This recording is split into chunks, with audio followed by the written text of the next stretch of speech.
Hey everyone, welcome back to another video here on the channel. This week I've been driving a vehicle that I've been very interested and curious about, and that is the all-new 2025 Volvo EX30.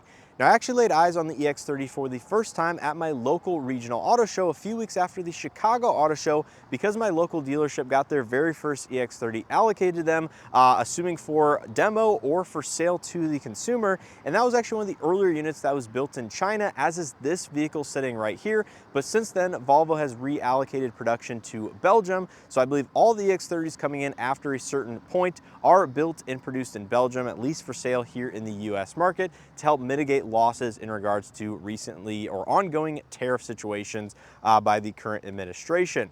Now, when it comes to the EX30, this is a very interesting vehicle because of its physical size and physical dimension. This vehicle is actually smaller than my personal compact gas hatchback, only 166 or 167 inches long in total length, and it really shows on the outside when sitting next to vehicles that are even from the compact SUV class. This vehicle is absolutely tiny, and that's actually one of the aspects that I really do actually like about it is its physical footprint combined with the powertrain underneath the skin.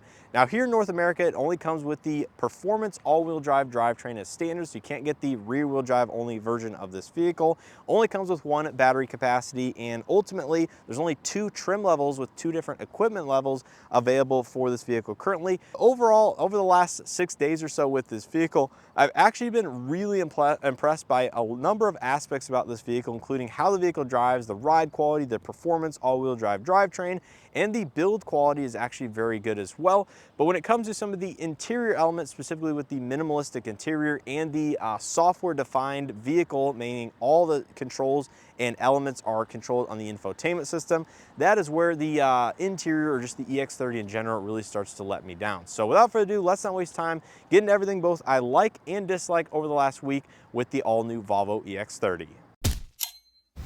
So as usual, starting on my list of likes, the first one is going to be the performance of the EX30. Now again, this is the only drivetrain or powertrain currently offered for sale here in the US market. It is a dual motor all-wheel drive setup producing 422 horsepower and 400 pound-feet of torque. Now this is good for a 0 to 60 time, according to Volvo, of just 3.4 seconds, and this is all paired to a 69 kilowatt hour gross capacity battery or a 64 kilowatt hour usable capacity battery that charges from 10 to 80% in just 26.5 minutes at a peak DC fast charging speed of roughly 153 kilowatt on a 200 kilowatt or higher DC fast charging station. Now, all in all, the specification, at least in terms of battery capacity, charging, and efficiency, isn't necessarily all that great, but when you do look at the straight line performance and just the all-wheel drive setup, this is absolutely fantastic. So all in all, this vehicle drives absolutely effortlessly. It has the power and the performance to keep up with some of the best that are currently available on the market, including vehicles such as the Ioniq 5N. You have vehicles such as the Mustang Mach-E GT. All in all, it's really not too far off from those vehicles, which are obviously much more expensive, more performance oriented, but this vehicle at the end of the day is just so small, so compact, and so nimble that it really feels great behind the wheel. Now, continuing on with some of the driving dynamics of this vehicle, my second like is going to be the ride quality, the handling, as well as the noise levels inside of the vehicle. Now, starting out with the chassis and the platform, this vehicle just has a regular suspension setup. There's no adaptive or electronically controlled suspension, and Volvo has tuned this to be definitely a little bit more on the comfort side of things, but I think all in all has a good balance of both comfort and handling and chassis dynamics. It really does handle quite well given the battery is mounted low inside of the platform like all electric vehicles, and that really adds to the fun factor when combined with the performance all-wheel drive setup. The tires are just a normal Michelin all-season, so not really performance oriented. You have nice looking 19-inch alloy wheels on the outside, paired to this moss yellow exterior paint, which is a two-tone option. Not gonna be my choice, not gonna be my favorite, but is what it is. It's nice to have something a little bit different. But in terms of the noise levels in the interior of this vehicle, it doesn't let in a ton of road noise. It doesn't let in a ton of wind noise, although at higher speeds, you will start to hear the wind making its way past some of the door and window seals. But all in all, again, under $50,000 as this vehicle is equipped and comes in at, It's actually quite impressive what they've managed to do with the suspension, the chassis tuning, the handling. Now my third like with the EX30 is going to be the LED lighting package and some of the additional animations on the exterior that do come as standard. So as you can see with this vehicle, you have the projector LED headlights for both the low and high beam. You have a daytime running light as well as LED turn signal, and all of this absolutely looks the part in terms of a premium experience and matches a lot of their other Volvo electric vehicles currently offered on the market. Now, one of the attributes I really like about it is the dynamic welcome lighting, or just the accent lighting that you get walking up to or walking away from the vehicle. This happens actually reasonably far away, given this vehicle offers a proximity key fob as well as an NFC key card that you can scan on the pillar of the driver's side door itself. But all in all, when you're 10, 15, 20 feet away from this vehicle, you will get the LED welcome lighting, which looks very nice when walking up to a vehicle, especially when you spend quite a bit of money on it.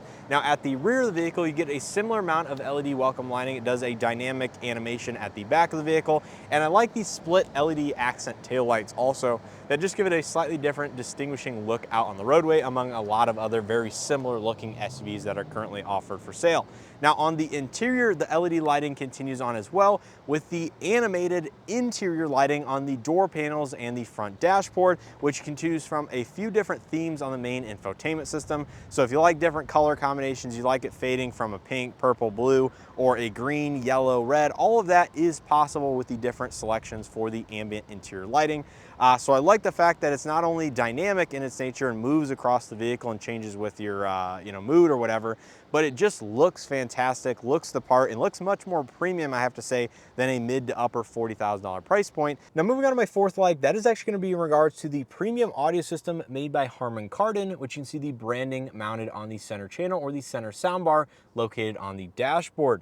Now this is a 9-speaker plus dedicated subwoofer mounted in the hatch or cargo area, just over 1,000 watts of power, and all in all, it's not going to be the most immersive surround sound system available, obviously in vehicles in general, even at the $50,000 price point.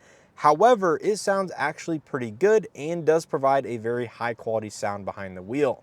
Now, one of the aspects I don't really love about it is going to be the volume control located here on the center infotainment screen, but you do have steering wheel controls, which you control the volume in these plus or minus buttons here in the middle section.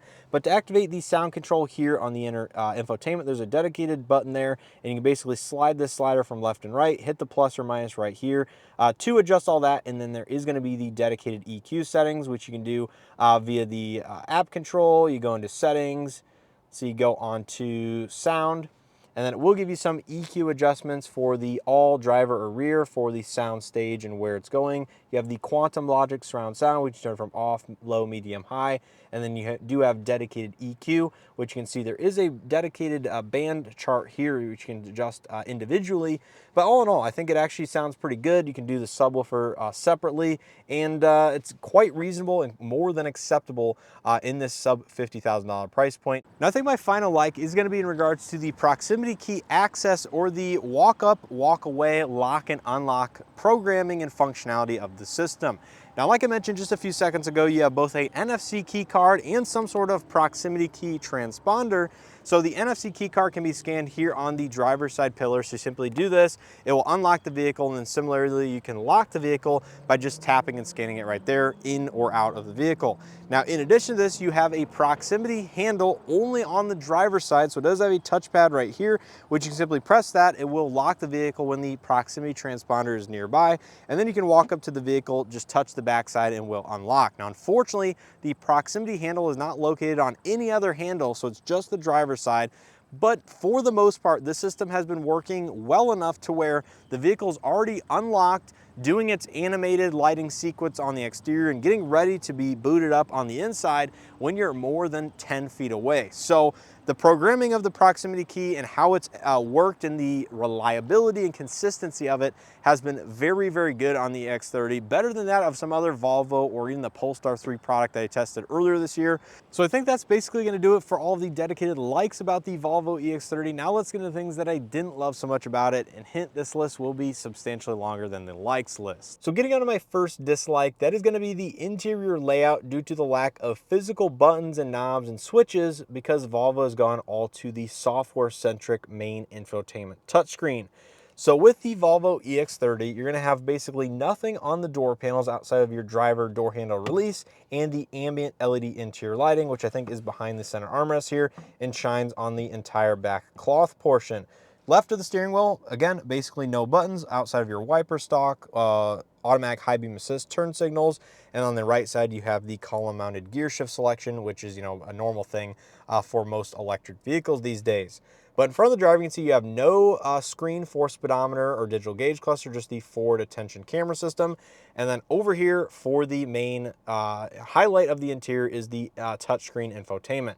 Now, this is basically where you're going to control 99% of the vehicle commands, the infotainment, the charging, all of that is through this screen right here. Now, in terms of the center console, you do have your window switches and lock and unlock, but it's consolidated down so much that you only have 2 buttons and you have to toggle basically front and rear separately using this touch button in the middle, which is absolutely terrible to use.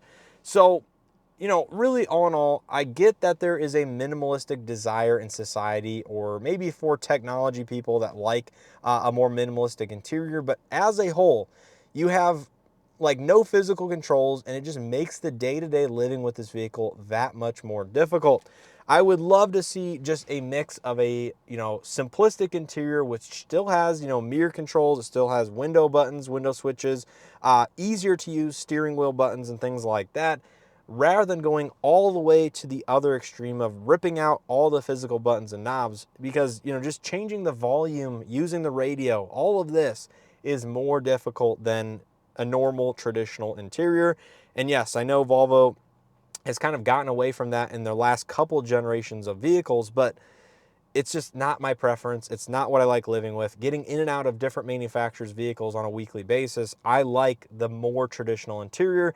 It doesn't have to go to the extreme of having a button for everything, but there is a good balance, and I think there's a few manufacturers out there that have figured out a balance close to what is ideal, but Volvo is going so far in the other direction that it just makes the day-to-day usability and the interior just that much worse. Now, moving on to my second dislike, that is going to be something located directly above me. You can see this vehicle comes with a panoramic glass fixed roof.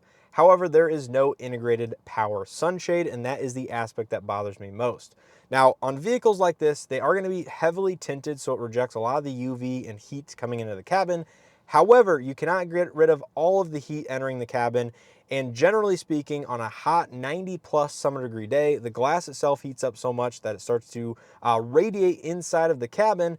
And in addition to this, you can't stop that without a physical barrier, and nor can you stop the sunlight penetrating into the cabin without some sort of physical barrier. And Volvo does sell a $200 accessory sunroof sunshade, which you can place fitted inside the glass itself.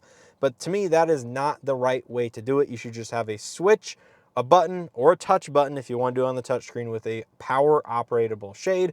Yes, I realize that adds a little bit of complexity and a little bit of cost, but I think it's a well worth it trade-off. Now, moving on to my third dislike, that is going to be the squared off steering wheel, or just the overall shape, which is very much a squircle rather than a traditional circle. So because this vehicle doesn't have any sort of digital gauge cluster, and the fact you need to see over the steering wheel, they had to basically flatten out the top of the steering wheel very much and then have a flat bottom steering wheel, which isn't the really part that I dislike.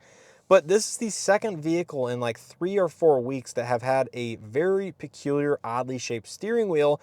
And this is very much not a preference that I want to have if I'm choosing a daily driver. For one, it makes driving using the top of the steering wheel, if you like to rest your hands somewhere at the top, very weird. If you go to turn the steering wheel, it makes the turning radius and the feel of that very much different. And then you have the driver attention camera, which if you drive up here, it gets blocked partially. It'll alert you via the infotainment system. All in all, that just doesn't work the best. So realistically, I would just like Volvo to put a normal steering wheel. Yes, it can be flat bottom. I don't bother that, but I don't like to have a very top that's squared off because it just makes the driving feel really weird. Now, if you like to rest your hands at 9 and 3 or even 10 and 2, it's not going to be a big deal. But once you go higher than that and start to use the top of the steering wheel, like I said, when you're turning it, resting your hand on it, or just using it, it really feels odd in the hand and just doesn't feel natural. So if they had to put a smaller diameter circle steering wheel in here, I probably would prefer that to the squared off top one. Now moving on to my fourth dislike, that is going to be the fact that this infotainment system does not support Android Auto. Now it does have Google built-in or Google integration, so you can sign into your Google account, download some of the apps via the Play Store, use the built-in Google Maps for route planning, EV charging, preconditioning, all of that. But I would just like to see Android Auto built in because the Bluetooth audio streaming, specifically with Android smartphones on this vehicle, is absolutely abysmal. So when you bring up the Bluetooth menu, you can see it's just a plain Jane system with your forward pause button, then you have the information. You don't even have any album art or anything like that. And it's just a really bad Bluetooth system that is currently in place here. Now, because this vehicle does support Apple CarPlay, wireless or wired, you can obviously use your iPhone and have a much better integrated experience on this main touchscreen, but for whatever reason, they do not allow Android Auto, likely because it has Google Maps built in, but there are other vehicles and other manufacturers out there that do support Android Auto with built-in Google Maps. So all in all, not sure why they are forcing you to use that, but I really would like to see either a better integrated Bluetooth audio streaming experience or Android Auto built in to use that in, conjunction with the built-in Google Maps. Now going back to my sixth dislike, that is going to be the performance all-wheel drive mode toggle is buried within the vehicle settings themselves. Now I've not found a way to actually find a quicker access to this particular button, but essentially to turn on the performance all-wheel drive mode in this vehicle, you have to go into vehicle settings, you have to go up here to settings, you have to go to driving, and then you have to scroll down a little bit and then go to performance all-wheel drive and then toggle that on right there.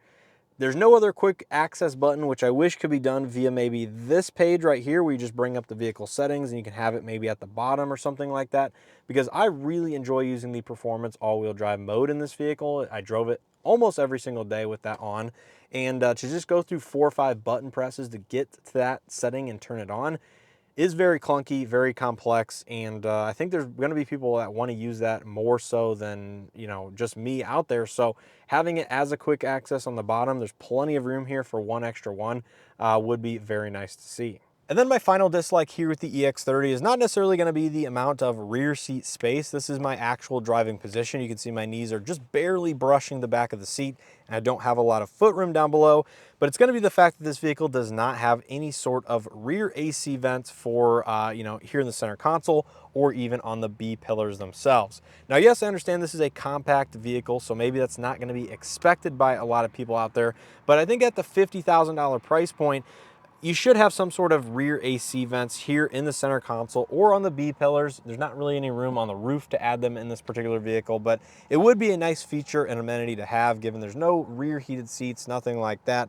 And maybe you aren't going to be using the rear seats in this vehicle all that much, and that's why they didn't include them.